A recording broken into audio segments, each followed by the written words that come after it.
Welcome to Choice Classic Radio, where we bring to you the greatest old-time radio shows. Like us on Facebook, subscribe to us on YouTube, and thank you for donating at choiceclassicradio.com.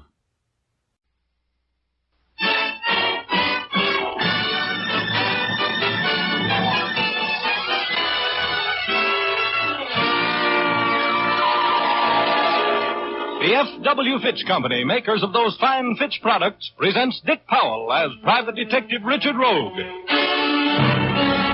in Rogue's Gallery.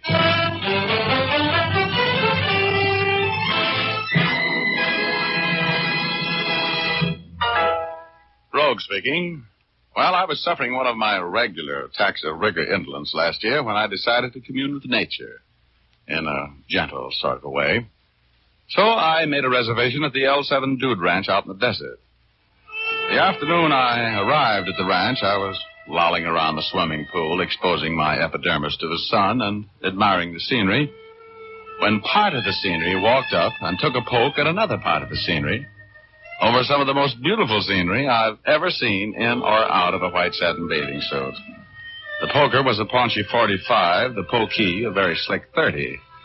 And the cause of it all was a lovely, lovely 25, blonde and definitely feminine. I stayed out of it. I've told you for the last time, Hardy, I want you to stay away from my wife. Brian, please, you've been drinking. This is no place to settle your quarrel with Tom. I'm just as sick of you as you are of me, Mills, and so's Ann. You're no good to anybody. Tom, don't, not here. Tom. If you don't stay away from my wife, I'll kill you, Oh, Hardy. please, come on, Brian, let's get out of here, please. Tom, I'll see you This is later. the last time I'm going to warn you, Harding. If you don't stay away from me now... Shut up. You're drunk again. Talking, that's all. You're not going to kill anybody. I'll see you later, Ann. Come on, Brian, let's go now. Would you mind talking to me? I'm a little embarrassed. Oh, hello. Why don't you just look the other way? That's what I'm doing. Maybe it's because I want to see Tom Hardy and get what's coming to him. You don't like Mr. Harding? Well, no. He considers himself the world's most attractive man. Well, that's silly. I'm the world's most attractive man. How nice. I'm the world's most attractive woman. Well, what a couple we'd make. You'd like to know my name? I know you. You're Richard Rogue. Been reading my mail. No, but you're a very famous person. I've seen your picture in the paper lots of times. Society page, of course. Was it? I don't remember. Well, that's thoughtful of you. What's your name? Lucia Logan. Should I know it? Not unless you're looking for a secretary. That's what I am. Like to ride? Love it. Some of my best friends are horses. You're lucky. Some of my best friends are skunks. Want to go for an early morning ride with me tomorrow? Tomorrow we greet the dawn on horseback and, Yeah? I'll wear a coat to keep me warm, Richard.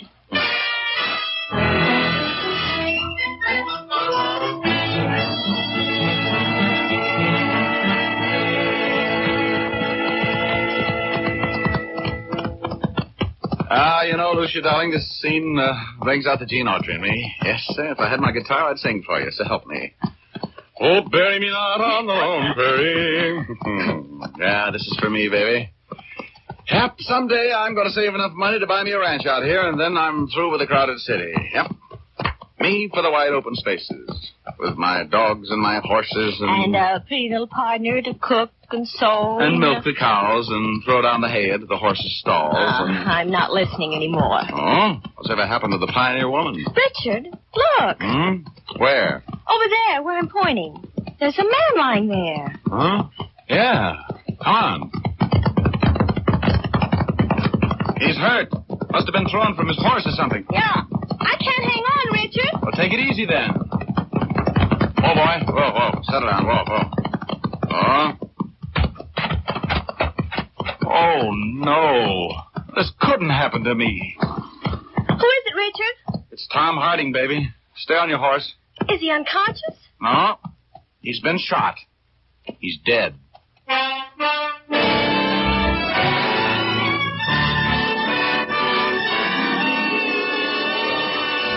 I'll be back in a moment to tell you the rest of the story of Blood on the Sand, but first here's Jim Doyle, the man from the Fitch Company, who's going to give you men a shaving tip you can't afford to skip. That's right, Dick. I want to tip you men off to the grandest, smoothest shave you've had in a long time. It's the kind of shave you can have all the time when you use Fitch's No Brush shaving cream. You see, Fitch's No Brush contains not one, but 3 important shaving ingredients. These three ingredients are blended together in a smooth, rich cream that lubricates your face instantly and prepares it for the shave. Your razor will fairly sail along over those whiskers, cutting them close and clean without nicking or scraping. It's easier on your face, easier on your razor blades, too. When you've finished, your face will have a cool, refreshed feeling that lingers for hours. No fooling, fellas, for a really solid comfort shave. Switch to Fitch. Men who say there's nothing like lather to give a smooth, swell shave will find Fitch's brush cream is tops. It gives a rich lather that stays moist longer, rinses off easier. Next time, make it Fitch's shave cream. Either brush or no brush type. 2 handy, economical sizes, 25 and 50 cents. And now here's Dick Powell again as Private Detective Richard Rogue.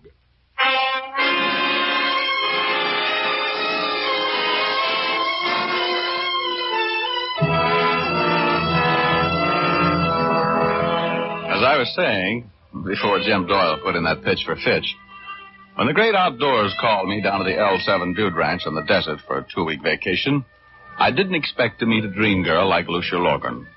And I didn't expect to hear a writer, Brian Mills, threaten to kill his friend, Tom Harding, if he didn't stay away from his wife, Anne. And I didn't expect to make a discovery which Lucia and I made on a sunrise horseback ride the next morning.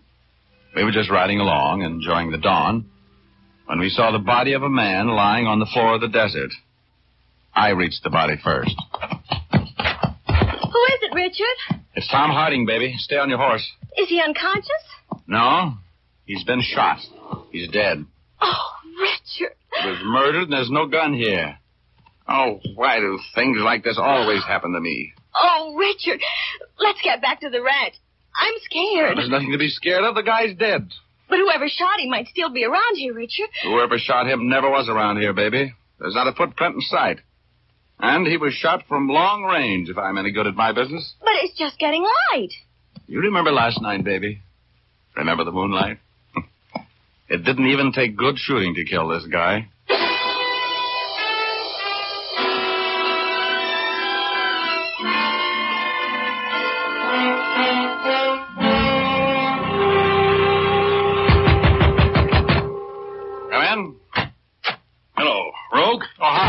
You're Sheriff Kane, I take it, from the badge. That's right. I just got back from looking at that body you found for me this morning. Yeah? He was shot with a .32-20 rifle, a deer gun. No kidding. Wow. Have you figured out where the killer was when you did the shooting? My boys are checking.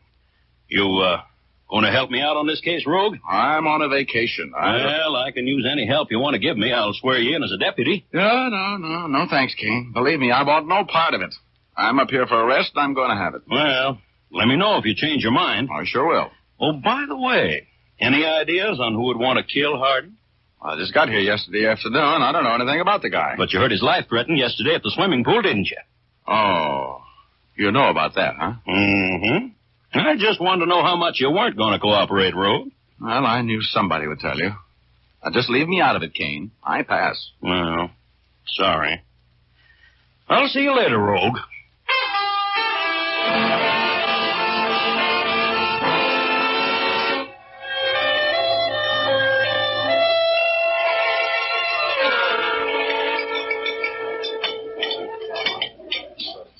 Do you mind if I sit here with you for dinner, Richard? Well, hello. I've been looking for you, luscious Lucia. Have a chair. You've been avoiding me. I've been avoiding everybody. I'm on a vacation.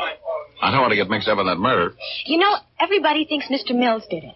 What do you mean, everybody thinks so? Well, I think so. He threatened to kill Tom. You heard him. Well, how about Mrs. Mills? She was having trouble with Harding, too, wasn't she? Yes, but I still think it was that drunken husband of hers. Oh, you do, huh? Yeah. You want a tip from me, baby? What?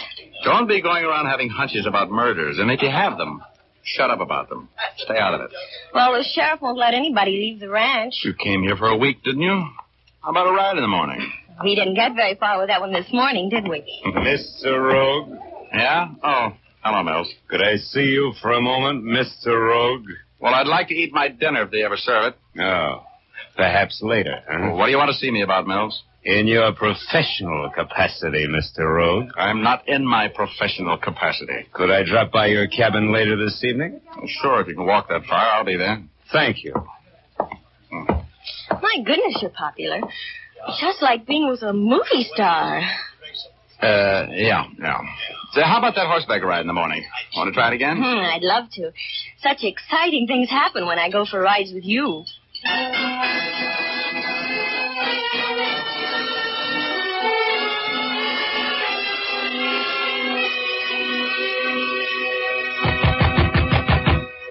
Come in. Oh, hello, Mills. Come in. My wife is with me, Rogue. Huh? Oh. How do you do, Mrs. Mills? Hello. Oh, wait a minute. I'll get these bottles off the chair and we can all sit down. These cabins weren't built for entertaining large parties, were they? No, they weren't. Oh. Well, now that we're all comfortable, Mills, what do you want to see me about? And the answer is no. Please, Mr. Rogue, you don't even know what Brian was going to say. You want me to get mixed up with the murder of Tom Harding, right? Yes, I do, Rogue. And I'm willing to pay you well for your time. I'm not interested. You see, this is the first vacation I've taken for about 7 Rogue, years. I'm being persecuted. That Hicks sheriff, he's been hounding me. Sheriff Kane seems to be a pretty astute officer. Did you kill Harding, Mills? No, he didn't. He was with me all that evening, all that night. I told the sheriff that. Brian was never out of my sight. My wife can give me a perfect alibi, Rogue. I'm not the sort of man who kills people, and I'm not going to be hounded by a country sheriff. Look, Mills, I'm sorry if you're being hounded, but I'm on a vacation, so I don't... You must protect my husband, Mr. Rogue. He's not a murderer. The sheriff suspects him because he and Harding had words yesterday. I heard the words. One of them was kill. You threatened to kill Harding, didn't you, Mills? He was annoying my wife. And nobody would have ever heard of him if it hadn't been for me. A writer. Couldn't even write home for money. Harding was a horrible pest, Mr. Rogue. He wouldn't let me alone. Yeah, so I've heard. So, just what was the relationship between the two of you and Tom Harding? He and I have been collaborating on plays for years. He was engaged to Anne when I married her a year ago. Since then, he's been giving us nothing but trouble. I never loved him, but I couldn't convince him of that. And I know one thing. My husband didn't kill him. I'll give you $500 to work on this case for me, Rogue. What do you expect me to do? Find the real murderer. Protect me. Convince that stupid sheriff I couldn't have killed Harding. All right, give me the 500. Got it with you? Yeah, I got it with me. Okay, now here's what I'll do. I'll try to locate the real murderer, whether it's you or whoever it is. And when I find him, I'll turn him over to the sheriff. Understand? Yes. Well, Rogue, I didn't kill Tom Harding.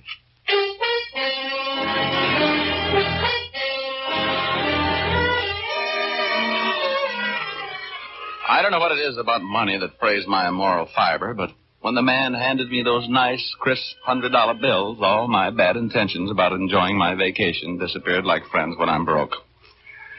After Brian Mills and his glamorous wife left, I smoked a cigarette and turned in. I was going riding at dawn. And when I got to the stables next morning, Lucia wasn't there yet, but Mrs. Mills was. She was wearing a riding habit to which no horse nor man would ever say nay, and of all things, a pair of pigskin play shoes. Oh, very fetching. And very peculiar. Oh, hello, Mr. Rogue. You off for a morning ride? Yes, I mentioned it last night. Remember? Did you? Oh, I guess you did. I was so upset about Brian's trouble with the sheriff. You are going to help him, aren't you, Mr. Rogue? He's such a sweetheart, and scandal would ruin him. Sure. Well, I took his money. I'm going to do what I can for him. Oh, I hope it's taught him a lesson. He has a terrible temper when he's drinking. He should never have caused that scene at the pool. You were the cause of that scene. What did Tom Harding have on you? Nothing. We used to be good friends, that's all. Oh, I see. You're not telling all you know, are you, Mrs. Mills? Mr. Rogue, I want you to promise me something. I'll listen. You said last night that if you found incriminating evidence on my husband, you'd turn it over to the authorities. Yeah, sure I will. Please, Mr. Rogue, I have some money of my own. I want you to promise me that you'll tell me first if you find anything which makes you suspicious of Brian. Hey, I don't get it. I thought he had an ironclad alibi. He has. And besides, Brian couldn't kill anybody. I want to do everything I can to protect him from worry and persecution. Look, I know how you feel, Mrs. Mills. If your husband isn't guilty, don't worry. We'll keep him out of it. Hi, Richard. Oh, hello there, beautiful. You know Mrs. Mills? We've met. Oh. Our horses are all ready. I've been out helping to saddle them. Okay, let's go.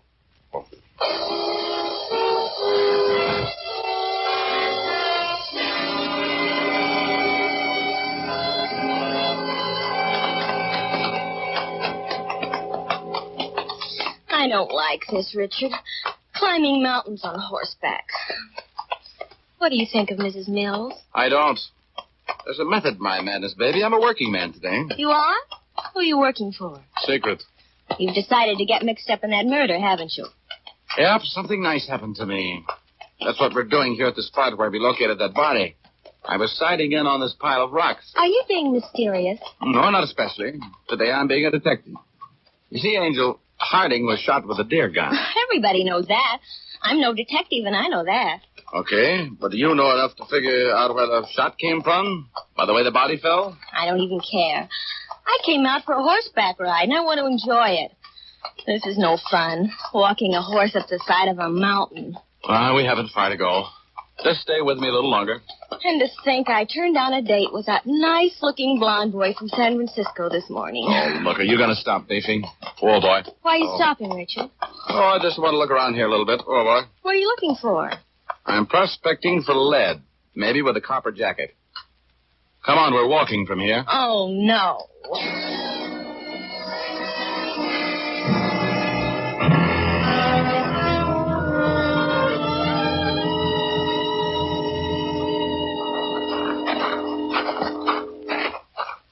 Come on, I want to take a look behind that big rock up there. I'm going to be so stiff, I won't be able to dance tonight. Good. We'll set them all out someplace near the punch bowl. Oh, no. I'm going to be with that blonde boy from San Francisco. And if you so much as ask me for a dance, I will... What's the matter? Look. Look there on the ground behind that boulder. Where? Oh, those little copper things. They're shells, aren't they? They certainly are. 3 empty shells. 32 20s. Look out, don't touch them. I want them for fingerprints. Do you think they're the shells that killed Tom Harding? I'm willing to bet they are, baby. I think we just put the finger on a murderer. Richard? Yeah? Look down there. Where? Way over there on that next peak. The sun's flashing on something. Huh? Oh, yeah, I see it. Somebody is looking us over with a pair of field glasses, I think. Probably the murderer. He wouldn't like to see us looking around up here. What are you putting in your pocket? Another little souvenir, see?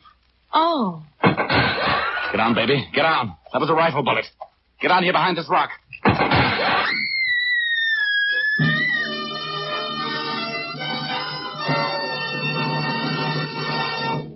Our story will continue in just a moment. But first, I'd like to remind you that the holiday season coming up will be the gayest in years, with peace on earth at last a reality. You ladies will undoubtedly want to keep in the spirit of things by accentuating your costumes and hairstyles with gay, sparkling jewelry so popular now. But remember, dull, drab-looking hair is not the kind of background you want for your jeweled hair accessories.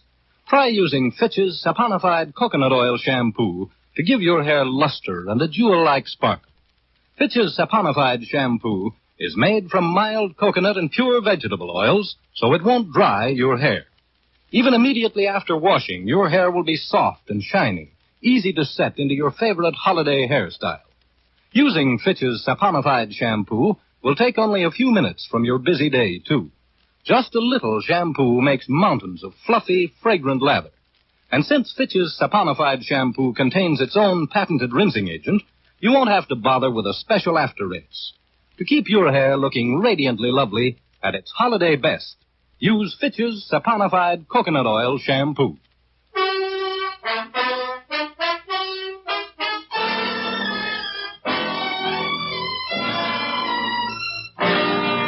And now we return to Rogue's Gallery with Dick Powell as Private Detective Richard Rogue. My thoughts were as bitter as a quinine sandwich as I ducked down behind that boulder and listened to the bullets sing. With the whole world to get killed in, why did Tom Harding have to pick out a dude ranch where I was sweating on a vacation? I reached into my pocket where I'd put the empty rifle bullets. The killer had fired at Harding, and they were there. I felt in my back pocket, and the other clue I'd found was safe. I tried to pull Lucia down beside me just as I heard another bullet sing. Lucia screamed, and my heart did a handspring in my throat. Oh, I'm shot. Richard, oh, why did I ever come with you? Where did you get it? Where'd you get it? Let me see. Right here, in the shoulder. Well, get your hand away from there. Oh, you're not shot, youngster. You're not even bleeding. I'm not? Well, no. You must have just been hit with a chip of a rock or something, that's all. Now, come on, let's get out of here. Stay low now.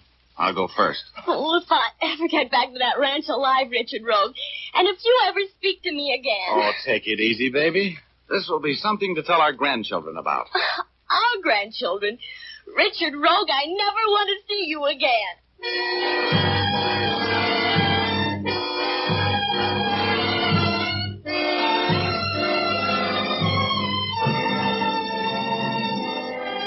We got back to our horses and got back to the ranch house all right. I made Lucia promise not to say a word to anybody until I had a chance to think this thing out. She promised. She would have promised anything to get rid of me. I went to my cabin to look over the stuff I'd found up there behind that boulder, and as I opened the door to my cabin... Oh, I got it. Right behind the ear, as usual. I watched the stars go by for a while, and finally I grabbed on the tail of a comet and didn't let go until I was within dumping distance of cloud number 8. And there he was. My alter enemy, Yugor. You're a little late tonight, Rogie. Yeah, what happened? Somebody wanted to know what you found up there on that mountain. You should have stuck to your vacation, Rogie. Well, whoever it was, I'm going to have them over a barrel in a few minutes. Oh, I got to get back there. Help me. Oh, you better rest a while. I can't. So long, Midget. See you next week. So long, Rogie.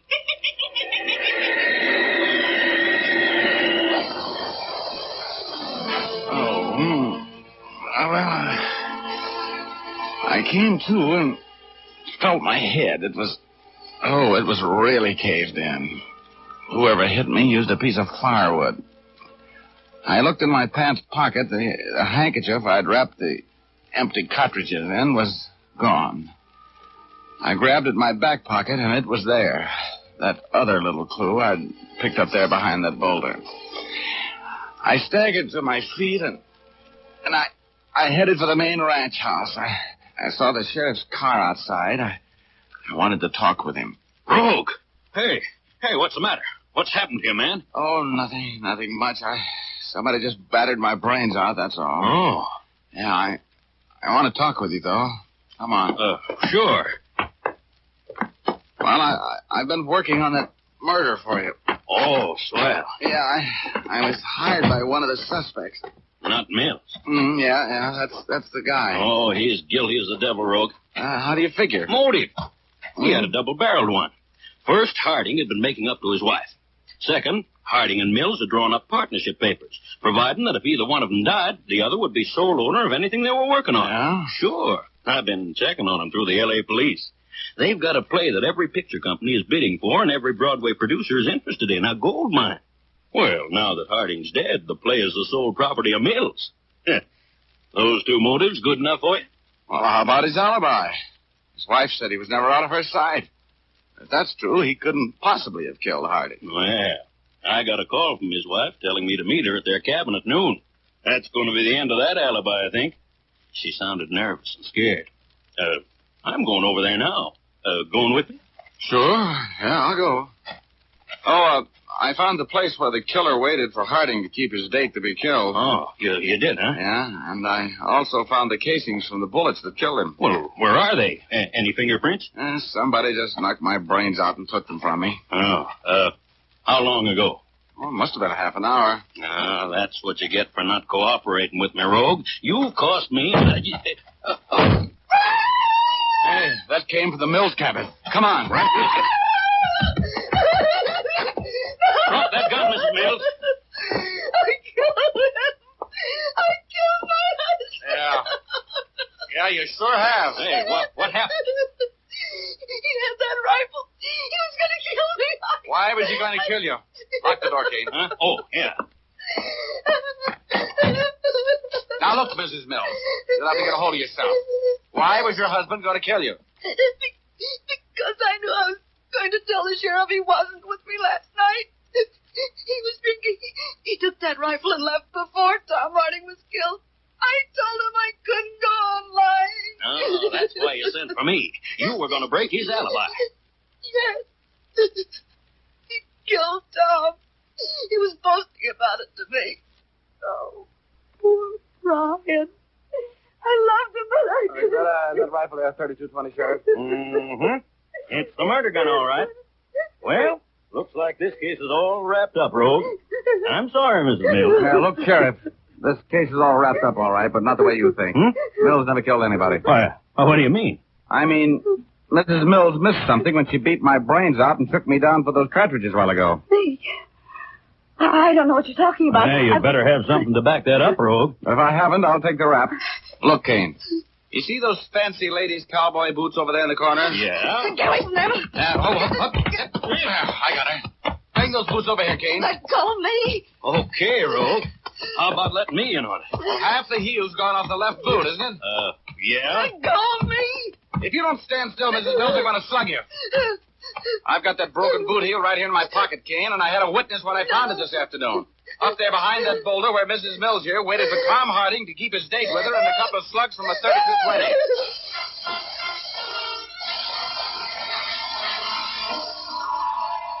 Well, that's the end of the story.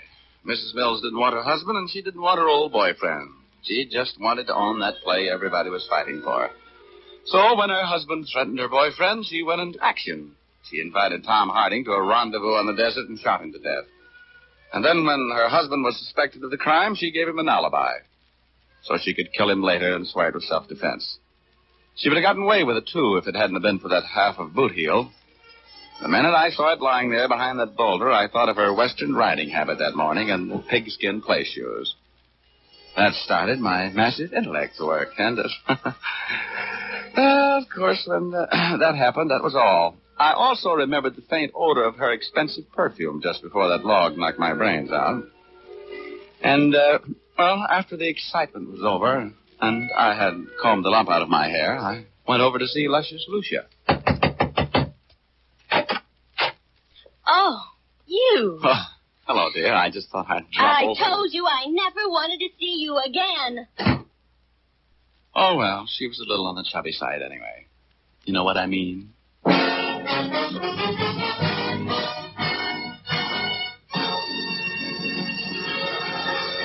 This is Dick Powell again, ladies and gentlemen. Believe me, Richard Rogue is the only man who ever made money on a dude range vacation. We hope you enjoyed our story. Ray Buffum wrote it, Leith Stevens composed and conducted the music, and Dee Engelbach produced and directed. Don't forget now, we all have got a date next Thursday night. We're going to do a little story about murder, arson, and a lovely lady. We call it Fortune and Furs. So make a date with us, will you? Thanks for listening, and good night, all. Now here's Jim Doyle. Don't forget to tune in again next Thursday, same time. Oh, and by the way, be sure to see Dick Powell in his newest RKO picture, Cornered, at your local theater soon. And as I was saying, don't forget to tune in again next Thursday, same time, same station, when you will again hear Dick Powell as Richard Rogue in Rogue's Gallery.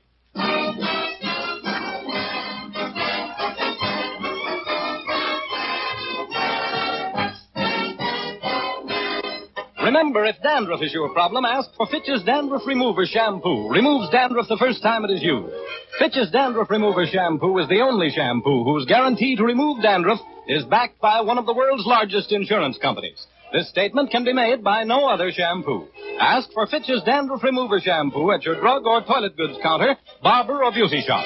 Fitch is spelled F-I-T-C-H.